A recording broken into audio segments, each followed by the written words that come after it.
Welcome to Real Life Mentoring, where we explore real life issues to help you make an authentic difference in the world.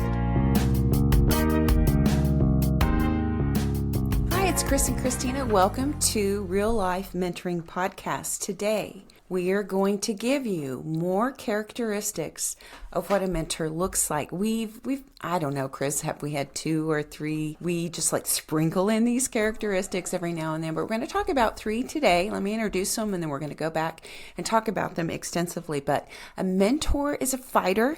We're going to kind of uncover what that looks like. A mentor knows the difference between surviving and thriving. Good discussion there. And a mentor knows themselves. What does that mean? It means that they know their abilities, their strengths, their weaknesses, their skills, and they use them to help their mentors. So let's jump into a mentor is a fighter. Chris, unpack that for us. Well, let me back up for a moment.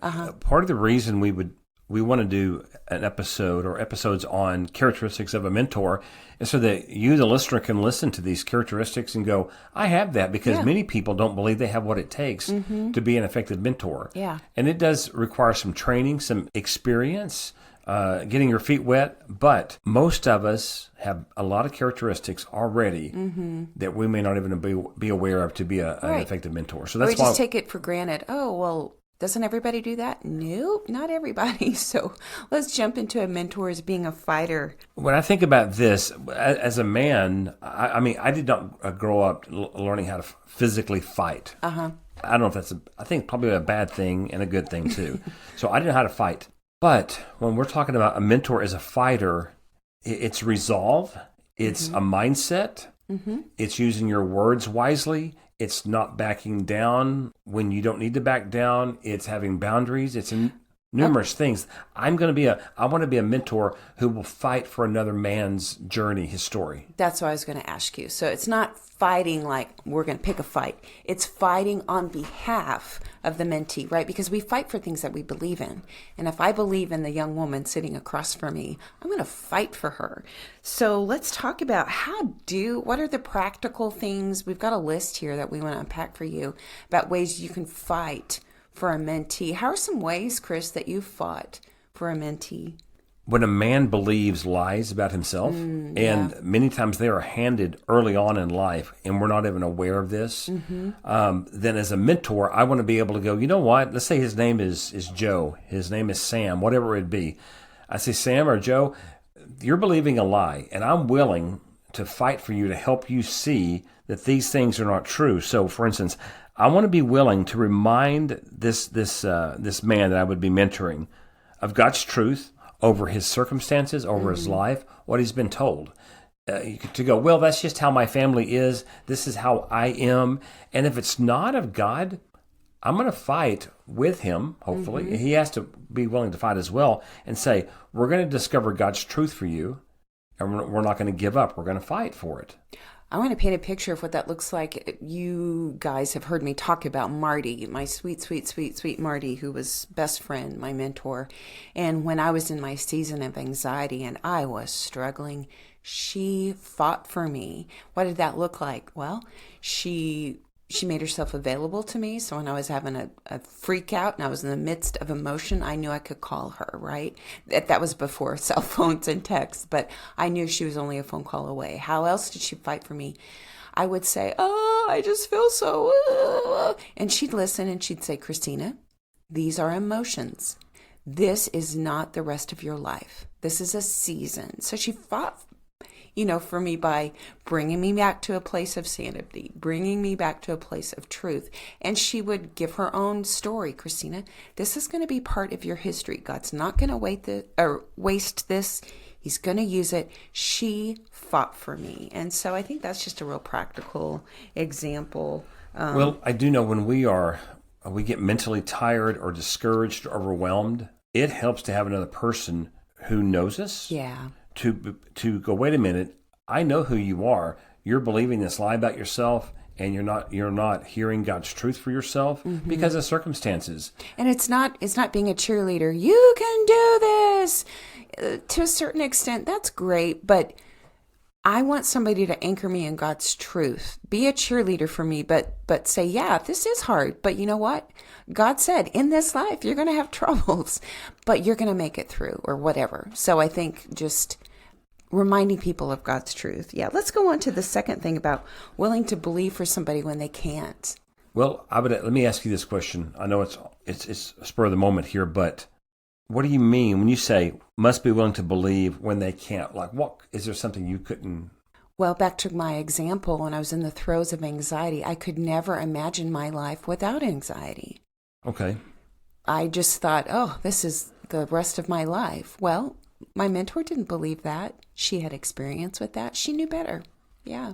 It's like as a parent, having your children and looking at them and believing and knowing things for their future because of their age or immaturity or just lack of experience, they don't see it for themselves. So I'm believing this for you because you can't right now, and that's okay. That's not a deficit. Yeah, it's just where people can be at a certain moment.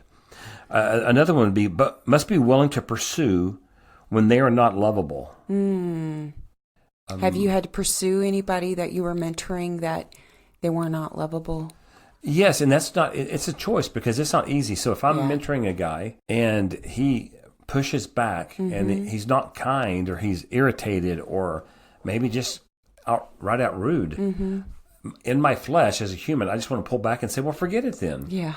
But if I could back up and see the bigger picture to go, that's not really who he is. He's under a certain amount of stress right now. So could I still go after him? Be intentional with him, be assertive, even when he's not lovable. If you think about it, that's required in a marriage, right? The times you're not lovable, I've got to push, right? And stay there.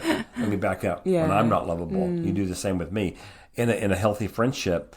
But to know you're not going to give up on me just because I blow it, meaning my mentor's not going to give up on me because I blow it. I'm not lovable at that point. Yeah, that's good. Yeah. Must be willing to keep pushing them forward. And we talked about the easy thing is just to give up on people. But the thing that offers people so much grace is to keep pushing forward. Now, I do think we need to talk about the caveat where if somebody is not willing, hey, do not push me in this area, I will not go there, then wisdom says, then don't push. Give it some time, right? Listen to the Holy Spirit. Is the Holy Spirit say, go ahead and push or back off or whatever? And this is different from somebody not following through on things they're working on in their life. But if this is somebody who's saying, listen, I know this is an area in my life I need to address. I am not ready. I am not ready to go there. Then I think it's a wise idea to shelve that. It makes me think of a man I was talking with many years ago. His wife had passed away, and meaning she had died, and we're in the car, and I'm asking him questions about, tell me about your wife. What are some memories you have about when you were first married? They had been married many years. And he answered my question with just a short sentence. And I asked him something else, and the same thing, and I realized he's not ready. He's not ready. Don't push this. What you're I was trying to encourage him, and hey, let's talk through this. Let's enjoy. I want to help you enjoy memories of your wife, but it was pretty obvious he's not able to do that right now. And if I push, I'm going to cause some damage, or he's going to just pull away. Yeah. Yeah. Okay, anything there under this characteristic that a mentor is a fighter, they fight on behalf of their mentee. Anything else? I just go back to it does something for our hearts and our minds to know somebody else believes enough in us that to stand up with us and say, look, it may be difficult at times, but I'm willing to stand with you and fight with you to get through this because I know there's potential there. Right. I just had this thought too, something that's not on our list, but sometimes we fight for our mentee by when trust has been built, if we see a habit or pattern of behavior and say, hey, I've been noticing this. I don't think this is going to be sustainable long term. It's not going to add to your growth. Tell me, do you see this behavior? We can fight for somebody else by lovingly pointing out something to call them up and out of a behavior. That's a way we can fight for our mentees. Yeah. Well, I think the word fight itself, what do you think of when you hear the word fight? Combat. It's going to take effort. Yeah. I can sit in a chair with my arms crossed and let's say there's an enemy coming after me, a physical enemy, I've got to get up out of that chair, unfold my arms, and pick up a weapon of some sort, and just using that as an example. So when you hear the word fight, it will require action, some mental, emotional, spiritual, and sometimes physical. Emotional. I say emotional effort. It just will. Yeah. And so the word fight means there's no passivity there. Right. So good. A mentor is a fighter. Let's look to the second characteristic. A mentor knows the difference between surviving and thriving. So I totally believe that Scripture tells us that we are supposed to thrive. John 10:10 says that the thief, meaning the thief of our souls, the enemy of God, comes to steal, kill, and destroy. But Jesus himself came to give us life to the full, or some translations will say abundant life. I think that's more than surviving, that's thriving. And so because so many people, myself included, have unhealthy things that have just been layered and layered and layered on us, things that we've gotten free from or not, sometimes that keeps us from doing the thing that helps us thrive. So a good example of this, sometimes it's just easier to survive in life with surface conversation. Hey, Jane, how are you? I'm good. How about you? Great. And we move on.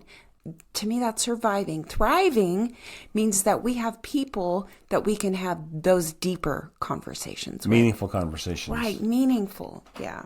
Oh, what's another example of surviving versus thriving? Well, let me share this for a moment. Okay, when I think of just surviving, I think of phrases or words like this. Okay, this is the best it's going to get. Mm-hmm. This is good enough. Or no more's possible for me. Yeah. Or I'm just going to get through the day. I'm just getting through the week. How are you doing? I'm just trying to get through. Yeah. That is a reality, and I've been there before. I want those to be moments in my life. I don't want them to be a theme. Mm-hmm. Yeah. And so why is it important that a mentor knows this? Well, I believe that a mentor should be thriving. Doesn't mean living a perfect life, but they're thriving. And when they see survival language or survival behavior in a mentee, ding, ding, ding, an alarm bell goes off and they know, hey, let's address this. This sounds like survival. What would thriving look like in this area? So we have like choosing religion versus an intimate, authentic, growing relationship with Jesus. Unpack that. I can go to church. I can read the Bible. I can quote Scripture. I can even teach.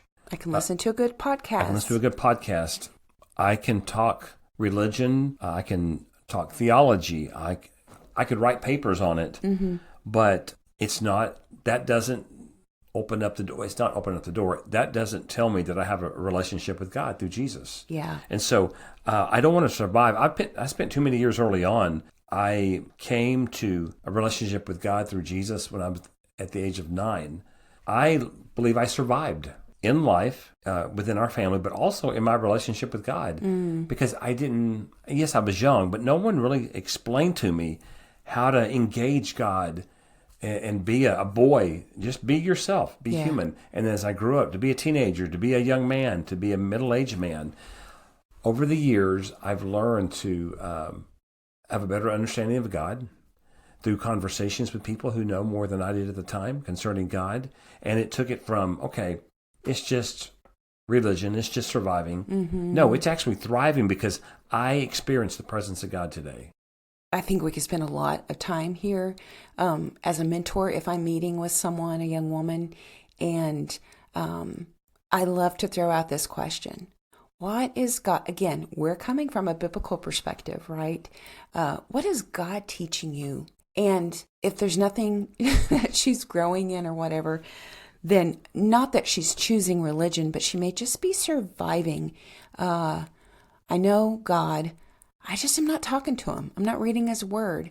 Then that's a great place to start. So anyway. We've heard people say, I don't hear from God. Yeah. You talk about hearing from God. I don't get that. Yeah. I try to talk to God, that I don't understand that. And so it's helping people learn how to do that. And that, honestly, it will take you out of a survival mode in your relationship with God to a thriving one. Yeah. It doesn't mean you won't still struggle. I think the rest of these, I'm going to read them. I think Okay. they're self-explanatory, but when we ignore our physical health, or if we just are ignoring our physical health, could be an example of surviving versus being healthy. That's thriving. Anything you want to say on that? The only thing I will say, so I'm currently reading a book by Dr. Caroline Leaf. She's a neuroscientist who's a woman of faith. And she talks about how the mind directly impacts the brain, which is in our heads, obviously, and the brain impacts the body. And so if I'm in survival mode in my mind, this is the best it's going to get. This is not possible. There's no way out. Woe is me. That mindset affects my brain, which affects my body, which is my physical health. Mm-hmm. I've seen it happen in my own life before. Yeah. So another example of surviving, allowing negative thoughts to remain hidden, just stuffing your negative thoughts, as opposed to talking about them in a healthy setting. Another example, letting your emotions control you. Sometimes could be a survival tactic versus controlling your emotions. And then this seems silly, but I think when we give up on learning any kind of new skill, sometimes that's just survival tactic versus choosing to learn something new. Well, on that one, I grew up with such a distorted mindset of survival. Mm-hmm. I grew up with a mindset of survival because of some things I didn't believe or understand. And one was this: oh, you know how to do that? That's a skill you have, or that's a talent or ability you have. That's not possible for me. Mm. And I go, but why? It did not register for me. But why? Yeah. Now, there are certain things I'm just not going to have a talent, a bent toward. But there are many things that I could learn and do well mm-hmm. that I was never introduced to, and I just had this mindset. I just got to get through life. And so I'm not going to try something new because I may fail or I may not be good at it. But then I go, wait a minute, there's so many possibilities. And that really has taken me to some places from survival to actually thriving. Like, this is fun. This is enjoyable. I'm good at this. So I think we've done a good job of unpacking this, but why is this important for a mentor? I think that a mentor needs to be someone who is thriving in their life. A survivor just doing the status quo is not going to seek out to be a mentor, right? So a mentor does need to be somebody who's thriving, but they also need to recognize within a mentee, oh, this is survival, or how could we get that from thriving? And I had a thought, Christina. So if someone survives, let's say we were in a boat and we survived a storm on the ocean, and we made it to an island, and we are worn out physically, mentally, and emotionally. We get onto the beach. We're not ready to run a marathon. Right. We need to, sit down, lie down, be fed some nutrition, clean water, rest for a while. Then our brains can go, okay, now I can move forward, but probably small steps back to my health. Yeah, so a mentor knows how to just kind of navigate those waters. Yeah. We're not going to throw you in the deep end if you've lived in a survival mode. Good. So we've talked about a mentor as a fighter. A mentor also knows the difference between surviving and thriving. And the last characteristic today, a mentor knows themselves. They know their talents, abilities, skills, their strength, and they use them to develop others. Gosh, this is so multifaceted, but, I love a good thrift find or a good antique deal or whatever. It is a superpower of mine.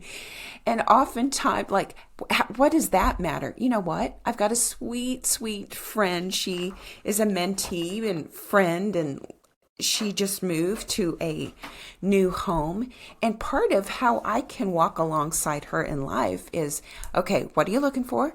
Let's thrift for that. Let's find it at a good deal. I can use that skill for her. So it can be something, not that that's trivial like that, or I love studying the Bible. And in the past, I've had young women. Right now, I'm meeting with a sweet young mama who goes, it's so hard for me to study the Bible. Give me some hands-on tools that I can do that. So a mentor uses who they are, their natural giftings, their abilities, their skills, their expertise, and passes that along to their mentee. Or things you've learned. Yeah. And it could be part of your education, part of your training.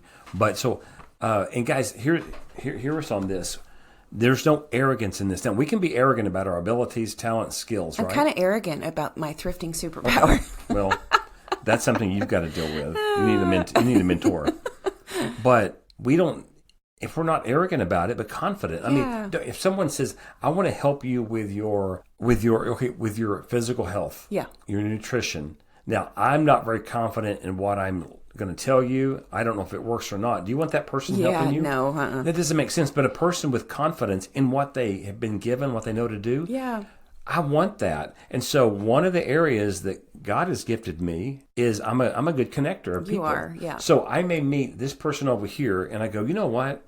I'm not the best person to help them. But this person is. But I want to connect them with this other person. And we've had an experience recently where this young man who you met said, I think, and you're a good connector as well, I think you should have a conversation with my husband, total stranger, with this. And so I had a conversation with him, and as he talked about his health issues, I go, I've got a really good friend who's a strong mentor, excellent mentor, who is so gifted with fitness and nutrition at a cellular level. Yeah. And so they connected. This young man, because his life has been totally his life changed. has been turned around physically and emotionally and mentally, I would say, because of you and I choosing to use some skills of connecting people. Yeah. So maybe you're a good connector. Look at what you have. And that's a great characteristic. Let God use that. Yeah. And just don't be timid about it. Use it. And don't underestimate your skills, abilities, natural talents, natural bents, hobby. I mean, everything who you are, God can use in the life of a mentee. Yeah. Okay. Anything else in closing, Chris? That's good for another short list of characteristics of a mentor. Yeah. So just in terms of review, a mentor is a fighter. You get to fight for a mentee. A mentor knows the difference between surviving and thriving, and they know themselves and they use their abilities, talents for the life of the mentee. So today is a short list of a long list of characteristics as a mentor. So thanks for choosing to listen. We hope that you apply these. If you don't have a mentor, begin looking for someone with these characteristics. If you are a mentor, hone these skills in your life. So thanks as always for listening. We want to thank you as always for listening. If today was helpful, if something that you listened to was helpful, we would really love it if you would go to Apple or Spotify, leave us a review, download, subscribe, and for all things related to podcast, if you'd like to give a financial contribution to help us continuing bringing this sort of broadcasting to you, just go to FahrenheitMentoring.org.